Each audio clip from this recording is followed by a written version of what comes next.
The Bismarck Tribune, July 14, 1926. 5 cents, about 90 cents today. The banner headline splashed across the whole front page reads, "Two more killed in Chicago Gangsters War. Not buried inside. Not a special edition." Right there at breakfast. This is the Bismarck Tribune, out of Bismarck, North Dakota, a small prairie city 1,000 miles from Chicago. And yet, the gang war owns the top of the page. The headline is huge, bold, wall to wall. Then, the column at the far right fills in the detail. A man named Joseph Crowe, 37, shot dead at the door of his own home. And then this line, Cicero Killings Solved. Cicero, Illinois was Al Capone's town at this exact moment. This wasn't crime journalism as we'd know it. It was more like a running serial. Readers just expected an update every morning. Now look at the photographs just below that headline. The caption reads, "Photos show terrific force of arsenal blast."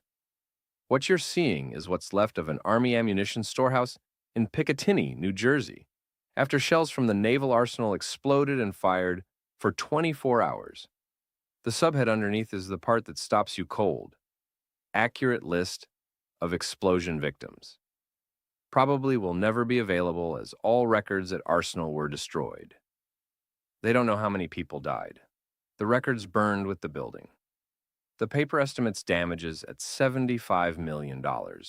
Call it roughly $1.3 billion today. And it ran the morning after, as a photo story, like a weather event. Then drop all the way to the bottom center, a headline that feels like it wandered in from a different universe. Personality is greatest factor in business, originator of homemade candy store idea, tells BPWC.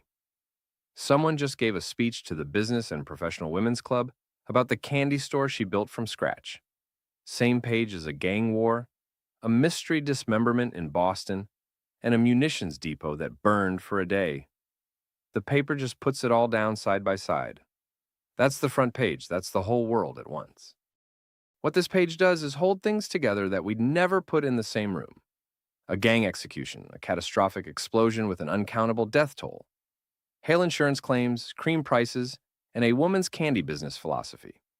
In 1926, the front page wasn't curated by topic. It was just everything that happened, stacked up, priced at 5 cents.